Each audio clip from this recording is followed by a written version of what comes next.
Hello everyone, my name is Zero, you're watching Combo On, and today we are answering the question, what if your deck is just all combos? To try out our Oops All Combos deck, we are entering the Brawl queue with Felothar, Dawn of the Abzan, as our commander. Felothar is a white, a black, and a green 3/3 trample. Whenever Felothar enters or attacks, you may sacrifice a nonland permanent. When you do, you put a +1/+1 counter on each creature you control. That's not the ability that we are looking for. We are mostly playing Felothar because of her colors, because that's where most synergistic combos are within Arena, in my opinion.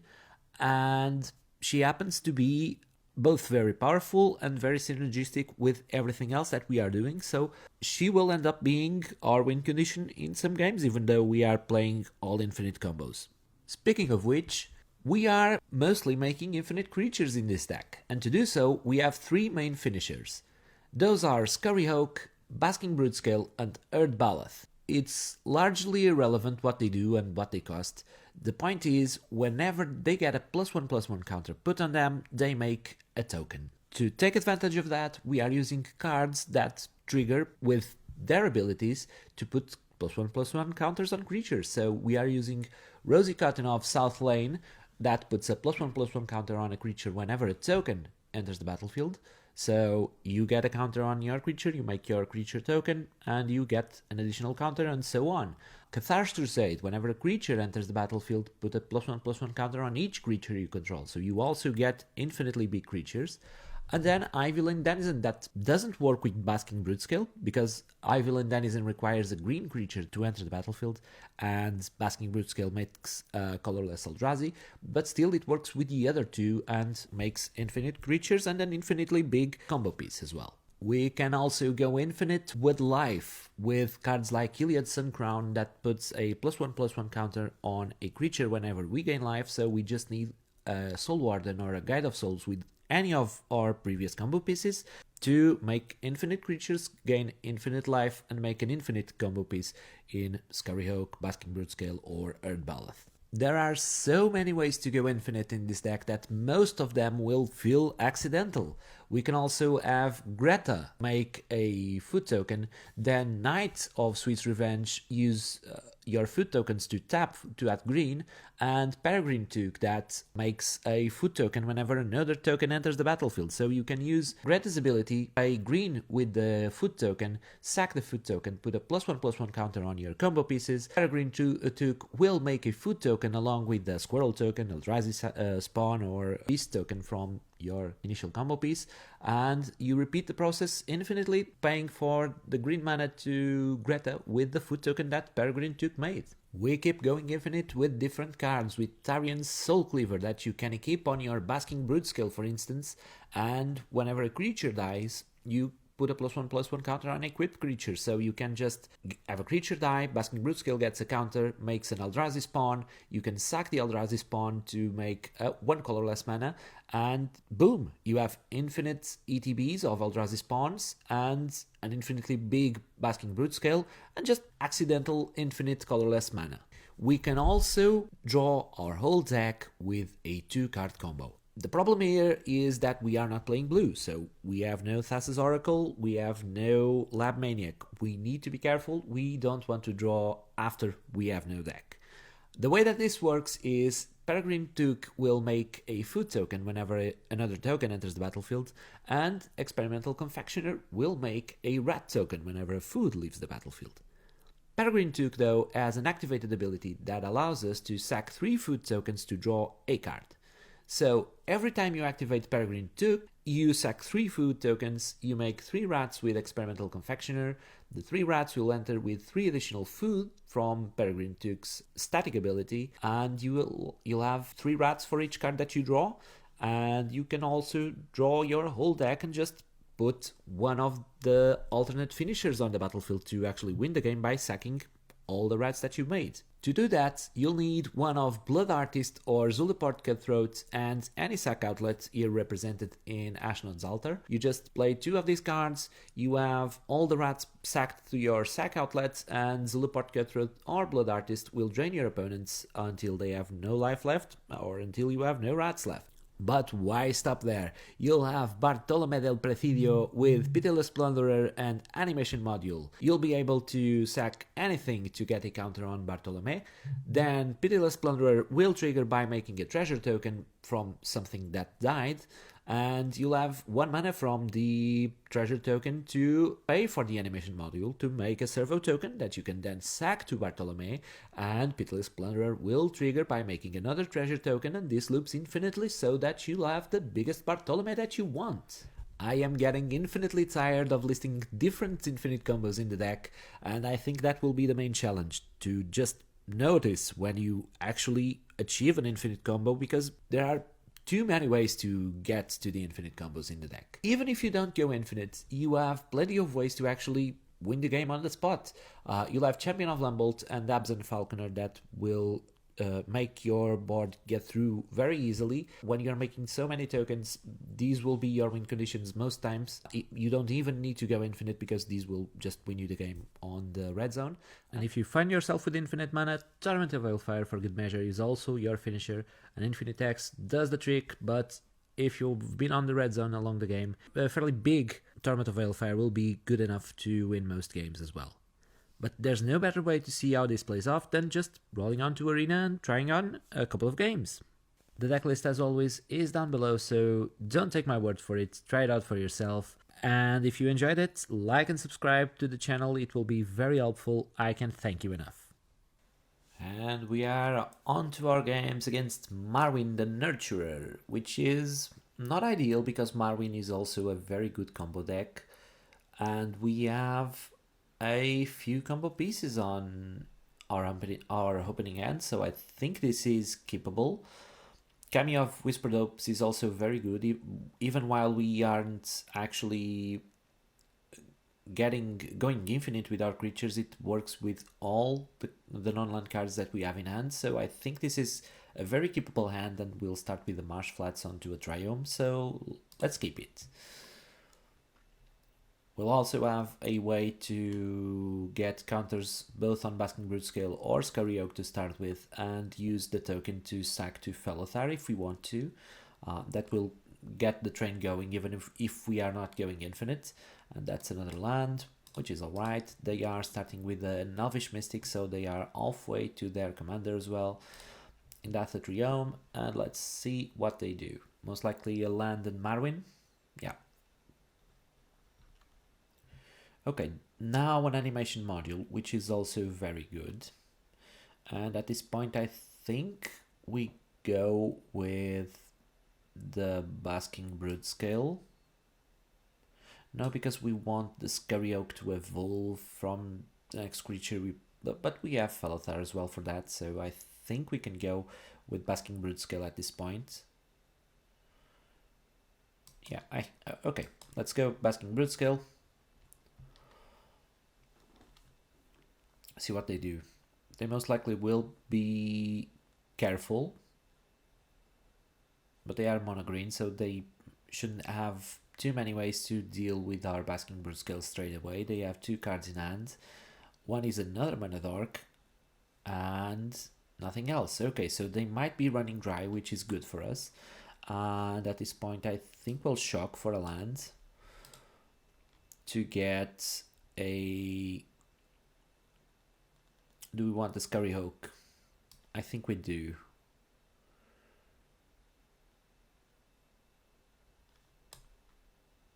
Yeah, let's go with the Scurry Oak.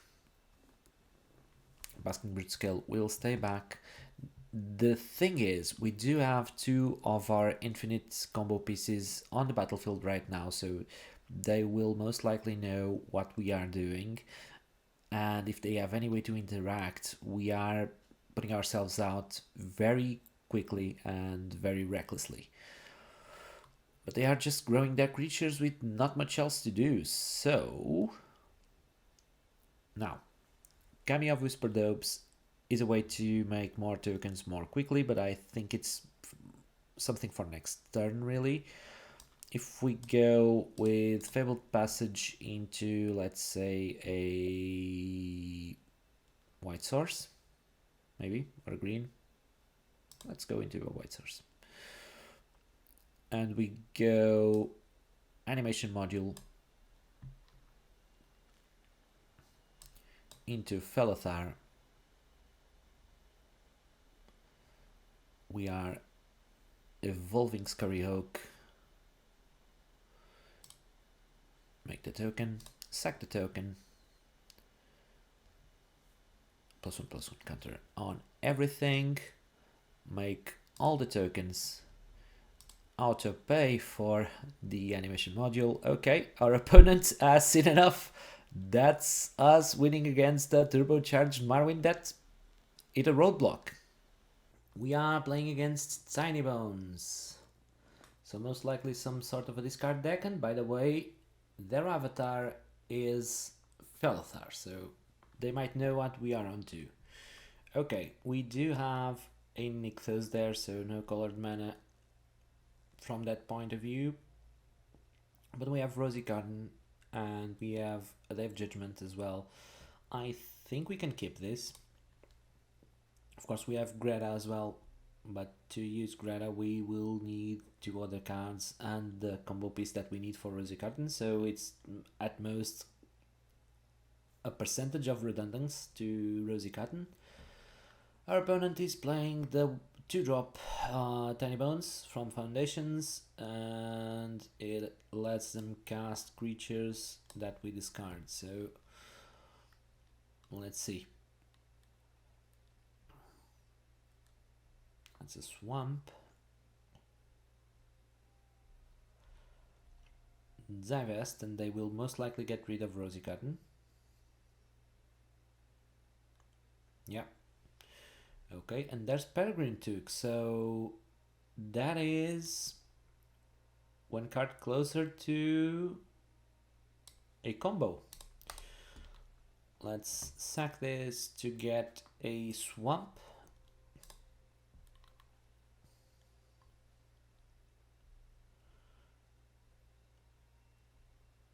They will most likely play Tiny Bones.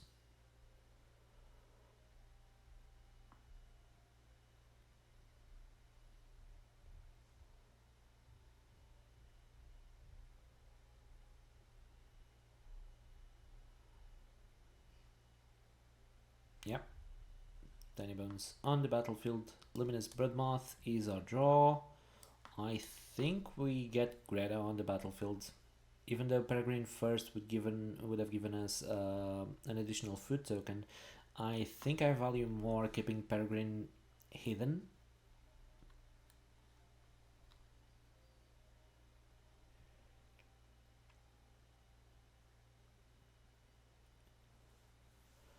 They are making us discard 2. I think at this point we discard the 2 non-creature cards that they know about as well.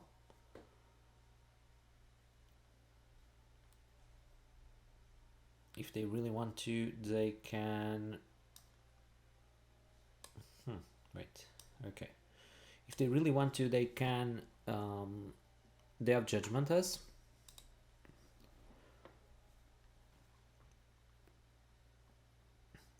They can also terrace under our food token, which wouldn't make that much of a difference.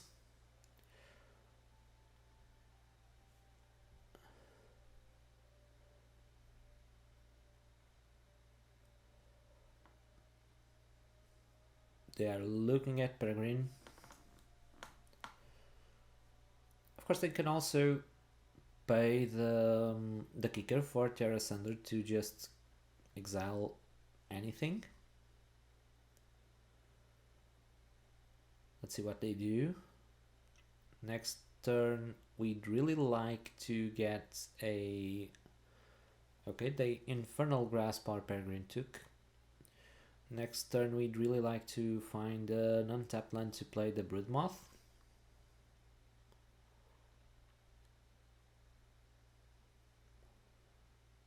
They are still looking at the food token, and this is not an untapped land. But I think we go with Iliad, because that's a card that they won't be able to play from our hand later on, and it's a card that they don't benefit from playing Day of Judgment. They can of course terrace under it, but that would get rid of a card that's not okay. That's the terrace under, so that's 2 mana off their turn. They are playing Orcish Bowmasters, which doesn't make a lot of difference at this point. I think we're still not that badly positioned, so let's pay 2 life for the Godless Shrine and play the Broodmoth. Let's attack with Greta. We are putting pressure on them because they are losing a lot of life while they are doing not much else, so at this point they need to either deal with Luminous Broodmoth or deal with Luminous Broodmoth because they won't cast Day of Judgment before, and everything that we cast to add to our board will benefit from having the Broodmoth. Okay, so that's 3 mana to deal with the Broodmoth. They are attacking for 2. We get another land. We get Felothar. We sack the food token. We attack with Greta. They're at 10.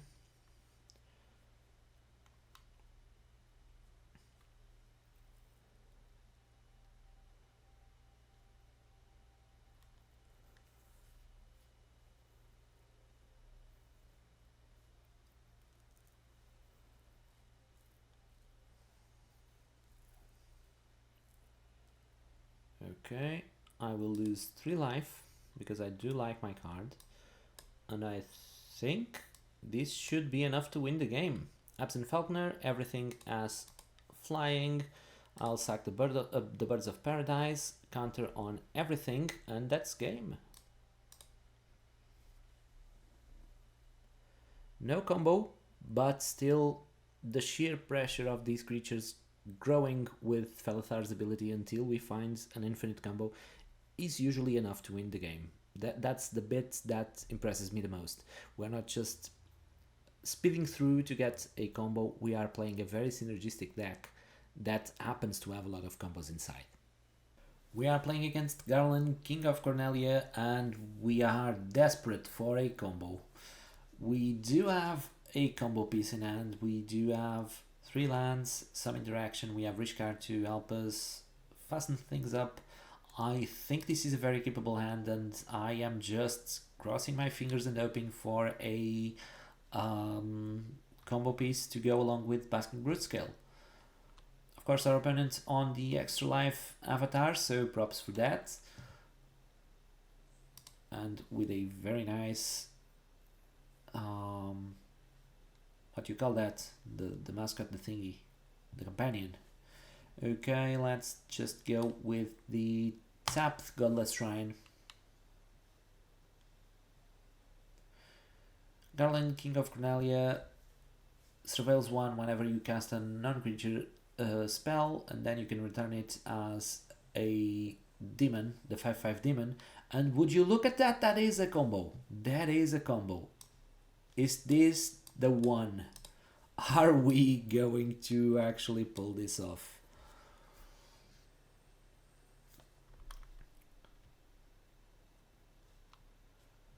Please, opponent, don't kill our Basking Brute-Scale. We need this combo to go off. So, no, they have seen through it. No, that's our combo gone. It was going to be a turn 3 infinite creature, infinite mana turn. I'm gutted. Okay, at this point I think we go with Rosy Cotton anyway. Get a counter. No, we don't get a counter on Rosy Cotton because it's on another creature. We do get Rishkar to get a counter on her next turn, and then we can use Felothar to start growing our board. But the fact that the Basking Brute-Scale was killed is kind of bumming me off. Okay, let's have a counter on Rosy Lane and Rishkar, and let's just stay back.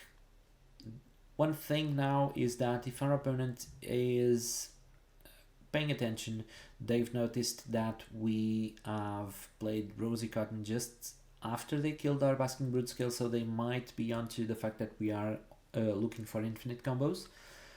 It might make our job a little more difficult. They are reanimating Bio, which is the reskin of Electro.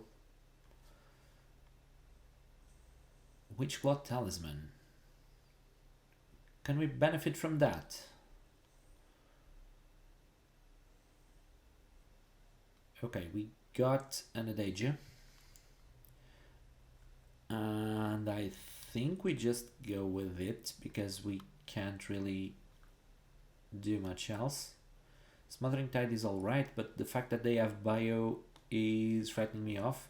And if they Wishclaw Talisman and give it to us, we might use it ourselves, let me check, for a card, any card. So we might use it ourselves to get our combo piece and just win the game from Rosy Cotton.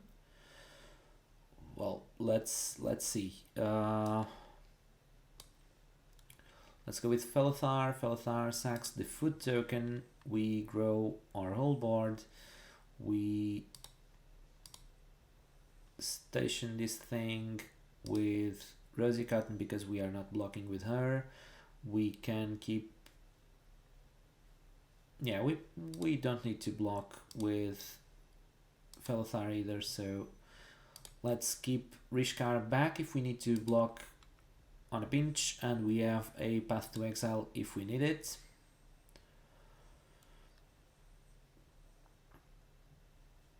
They are using Grim Tutor, and I think I'll just get rid of Bayou right now, because this way they won't be able to go off with the mana that they get from him.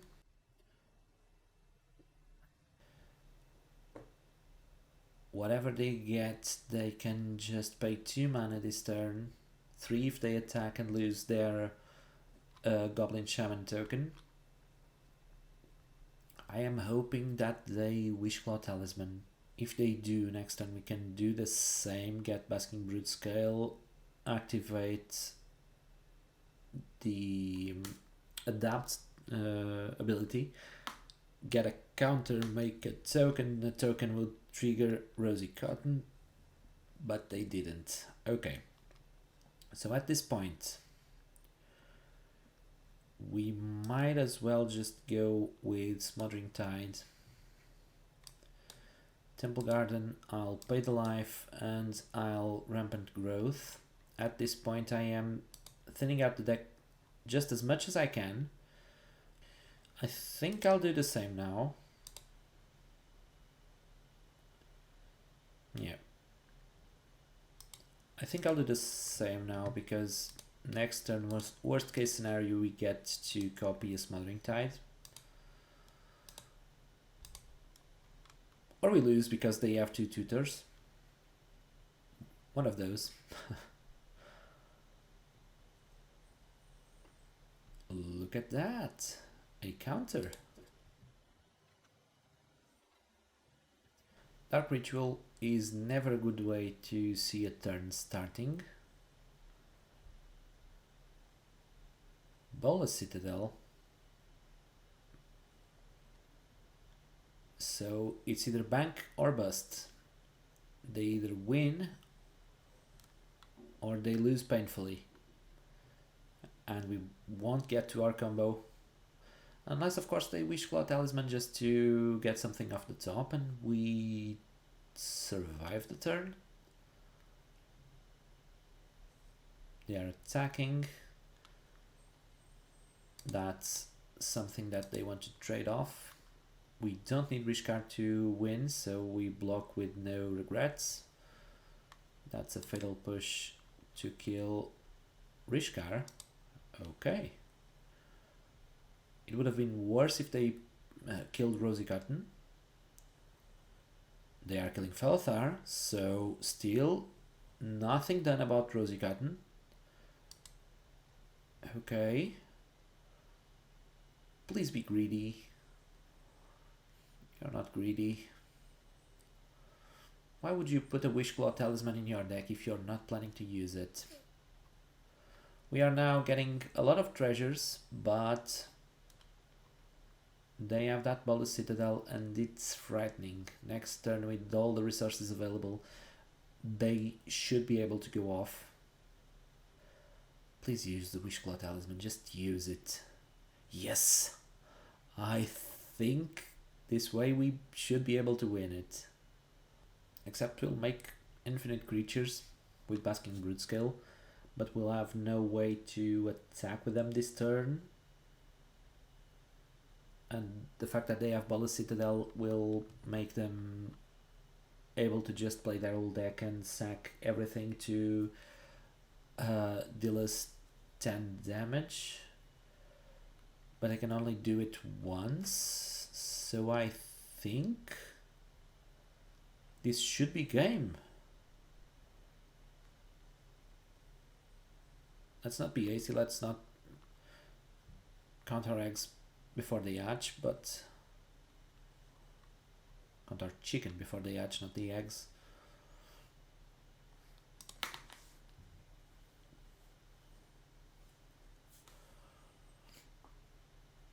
Okay, they're heisting our... Okay, Champion of Lumbolt is actually not bad. Let's use this.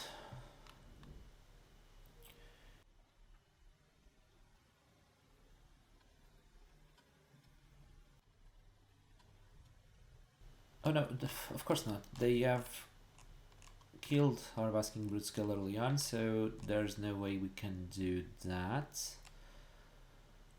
We can do this. Adapt, put a counter on it.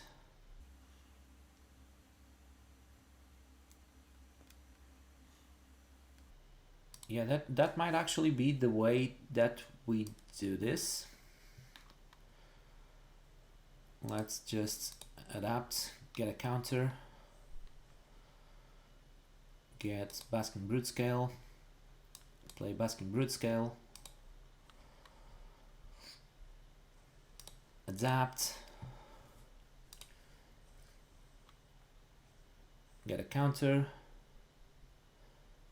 make a token, get a counter, make a token, get a counter, make a token, and this should be game. I think it's very difficult for them to get off from this, even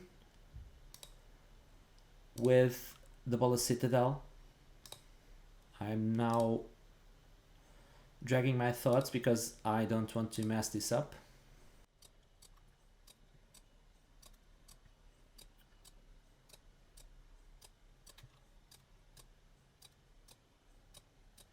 This can go on infinitely, of course. We are not doing it infinitely because it would be terribly bothersome, and eventually we start seeing some ropes, but we'll just be sure that we have enough tokens and enough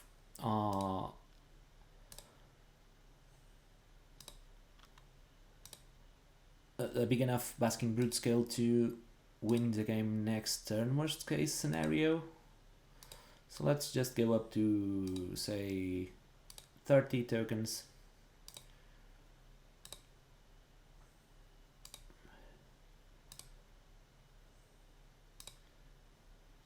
And put a counter on Evolution Witness, and let's get the Rishkar back that we can actually use to just restart this thing. Get a counter on Basking Brute Scale and a counter on Rishkar. Make another one. Make him bigger. Make him bigger. And let's have one additional one on Rishkar. I think we are on a good spot. Let's just give them the GG. If they don't win it, we have won it. And we have won it on an infinite combo, no less. Let's make just a couple more.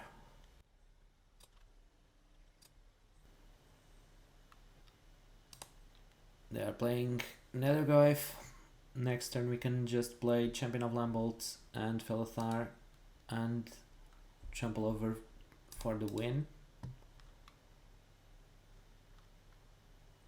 They likely aren't able to cast much else with Bola Citadel because they're at 3. They have Luminous Bloodmoth, which is a good card, but I don't think gets them out of this. The amount of times that I've tried to pull this combo off, and the fact that we almost bundled it by forgetting that Basking Brute skill was actually on the graveyard, is insane. They are harnessing the Terminus, and that does nothing at this point. So one additional GG, not trying to be annoying, just showing off that this is how we do it. Get a counter on it, sack that thing. Basking Brute skill makes another thing. Yeah, GG. And we finally got the win with an infinite combo. We have been playing this deck for the last couple of weeks with very little combo wins. The deck wins consistently, but on the basis of the synergy that it has with all the counter and token synergies, rather than on a infinite combo most times. But I'm so glad that we got to show it on camera, because there's just something that clicks, no pun intended, because it involves a lot of clicks, when you actually pull the infinite combo off. So I am glad that we got that on camera and we got that on video for you to watch. Please let me know what you think about the deck, and until next time, keep comboing on.